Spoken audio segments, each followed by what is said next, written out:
خارجين بقى من العيد مفلسين والفريزر بتاعنا فاضي، ولا لحمة بقى ولا فراخ، ومحتاجين اكلات اقتصادية.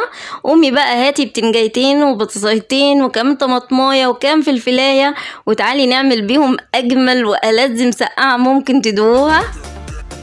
أكلة مصرية أصيلة تنفع بقى لكل الأوقات، لا يتشبع منها لا فطار ولا غدا ولا كمان عشاء. ويلا بينا بقى على طول نشوف عملناها ازاي. بس الأول لو أول مرة تدخلي قناتي أهلا بيكي، أتمنى تنوريني وتشرفيني باشتراكك في القناة وتفعلي زر الجرس عشان يوصلك مني إشعار بكل وصفة جديدة بنزلها.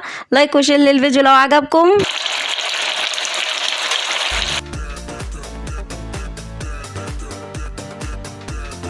اول حاجه بقى هجيب البتنجانيه واغسلها كويس جدا، وبعدين هقطع العنقود بتاعها، وبعد كده هقشرها بالشكل ده. مش هشيل القشر كله علشان برضه استفيد من الحديد اللي موجود فيه. وبعدين هقطعها الحلقات بالسمك ده، وبعد كده هقطعها لمكعبات، لا تكون كبيره ولا كمان تكون صغيره علشان ما تتهريش مني. والتقطيعه دي بتسهل علينا عمليه القلي، ما بتاخدش وقت خالص وهي بتتقلي، وكمان بتبقى سهله في الاكل وطعمها اجمل بكتير.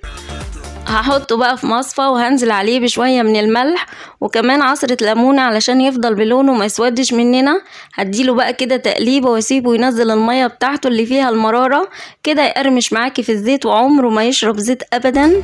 هجيب بقى بعد كده البطاطس واقشرها واغسلها كويس، وبعدين هقطعها برضو المكعبات تكون متوسطة، لا كبيرة قوي ولا كمان صغيرة.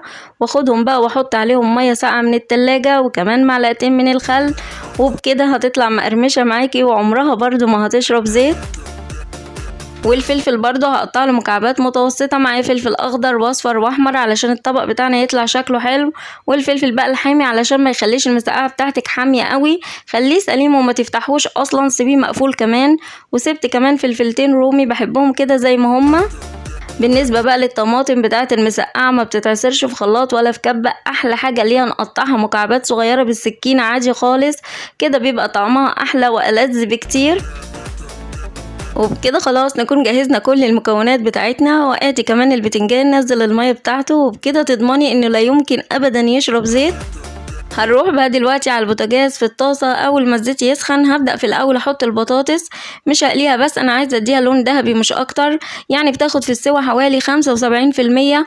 ما تحمرهاش، خلي اللون بتاعها بالشكل اللي انت شايفاه ده. اسمعوا بقى كده صوت القرمشة بتاعتها. هنطلعها بقى دلوقتي على طول على مناديل ورق علشان تشرب الزيت الزيادة اللي موجود فيها. وتاني حاجة بقى هنزل بيها الفلفل الالوان بتاعنا. الفلفل ما بحمروش، بديله بس تقلبتين اتنين اخلي لونه بس يتغير مش اكتر، وبعد كده هشيله على طول من الزيت. وبالنسبة بقى للفلفل السليم هنديله كده فتحات بسيطة بالسكينة علشان لا قدر الله ما يضربش في وشنا، وبعد كده هنحطه في الزيت هما برضو تقلبتين يتغير لونه بسيط، وبعد كده هنخرجه على طول من الزيت. واخر حاجة بقى هعملها في الزيت البتنجان. والبتنجان بقى هحمره لغاية ما لونه يبقى ذهبي كده، هو مش بياخد وقت خالص وبيكون استوى لاننا مقطعينه مكعبات متوسطة، ففي ثواني هيكون استوى واخد اللون الجميل ده. هنخرجه بقى على طول.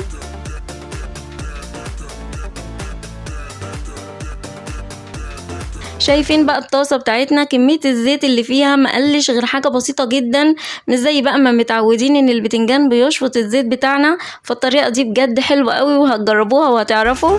هاخد بقى من الزيت ده معلقتين 3 علشان بيبقى طعمه حلو وريحته جميلة. واول ما يسخن هحط عليه معلقتين كبار من الثوم المهروس، هنشوحهم بقى شوية. وبعد كده هنزل عليهم بمعلقتين كبار من الصلصة، لو مش عندك طبعا مفيش مشكلة تقدري تستغني عنها. هديها بقى هي كمان كده تشويحة مع التومة. وبعد كده بقى هنزل عليهم بالطماطم واسيبها بقى تتسبك الاول لان هي الحاجة الوحيدة الفريش، الباقي كله تقريبا مستوي. وهسيبها كده حوالي دقيقتين 3 لغاية ما تبتدي تتسبك. وهنزل بقى عليهم بالفلفل الالوان بتاعنا واديهم بقى كده تقليبة مع بعض،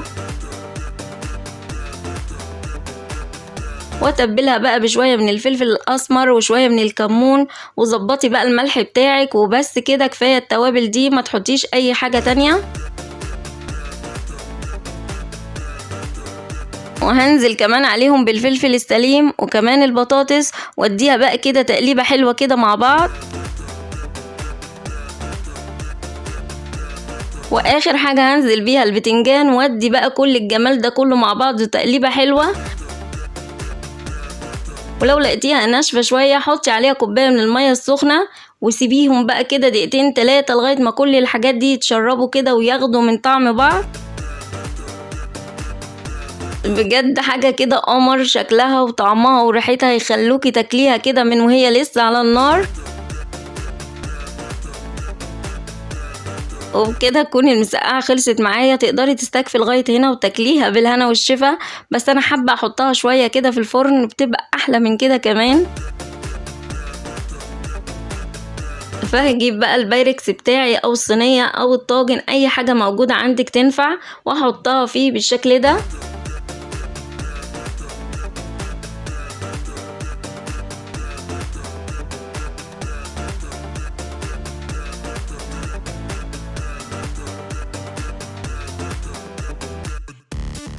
هحطها بقى دلوقتي في الفرن في الرف الاوسط، هتاخد غلوتين بس مش اكتر، وبعد كده هنخرجها على طول وتطلع معانا بالجمال ده.